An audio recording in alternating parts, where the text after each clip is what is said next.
Se soubesse leis básicas, a Neo Baka não teria caído. Ela não infringiu, eu acredito, não sei, eu não pesquisei a fundo, mas ela não tenha infringido questões de direitos autorais. Por exemplo, a Neo Baka, a Mi Reis, por exemplo, agiu certo. Porque a Mi Reis, depois que ela saiu da Neo Baka, ela não poderia agir como Milang, né, que era a Dragoa. Por quê? Porque a Milang estava no contrato sob proteção de direitos autorais da Neobaca. Então, se a Mi Reis usasse naquela época como Milang, ainda continuasse como Milang, provavelmente a Neobaca teria tacado grosso nela, porque ela estaria usando um personagem em posse da Neobaca sem autorização de direito de imagem, né, de uso de comercial de imagem. Então, aí tá o motivo de por que a Mi Reis virou a Mi Reis e não a Milang, né? Mas o resto é história, né? A gente conhece a Mi Reis muito mais pela Mi Reis que pela Milang, eu acredito. Mas a Neobaca, eu acho que o caso dela foi muito mais financeiro do que jurídico. Tudo bem que financeiro e jurídico andam lado a lado, não é à toa que existe direito tributário, né? Direito de cobrar imposto e tal. Mas, ainda assim, temos toda a administração. Afinal, coisa básica do mundo dos negócios, do mundo financeiro, é determinar com caixa neutro ou no verde, né? Você não pode gastar mais do que você ganha. Né? Regra básica de educação financeira.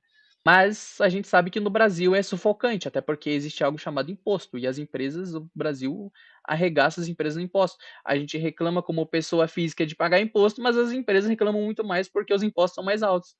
E a Neobaca, como era uma empresa, acabou tendo que pagar imposto, infelizmente, né?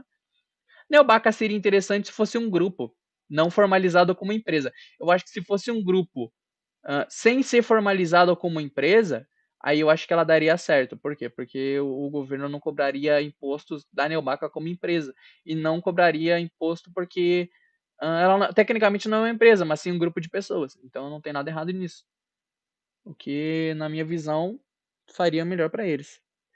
Mas outros youtubers que se graduaram posteriormente não eram permitidos usar seus modelos da Neobaca. A Pulp Money pode usar o modelo da Mono. Cara, isso é muito complexo. É muito complexo explicar isso. Por quê? Cada caso é um caso, como já diria qualquer advogado por aí. Por quê?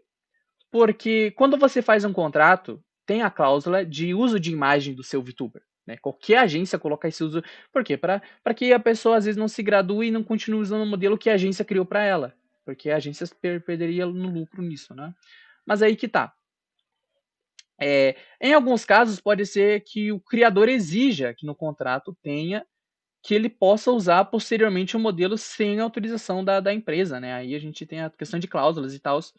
Ou a própria Neobaca permitiu o uso depois. O que é, por exemplo, a Neobaca permitiu num contrato que ela ficasse com o modelo depois que ela saísse, se graduasse da Neobaca. Ou, por exemplo, ela foi lá e comprou o direito de imagem do modelo que ela usava a Neobaca. Existe isso também. Então, tipo, é um caso bem à par, né?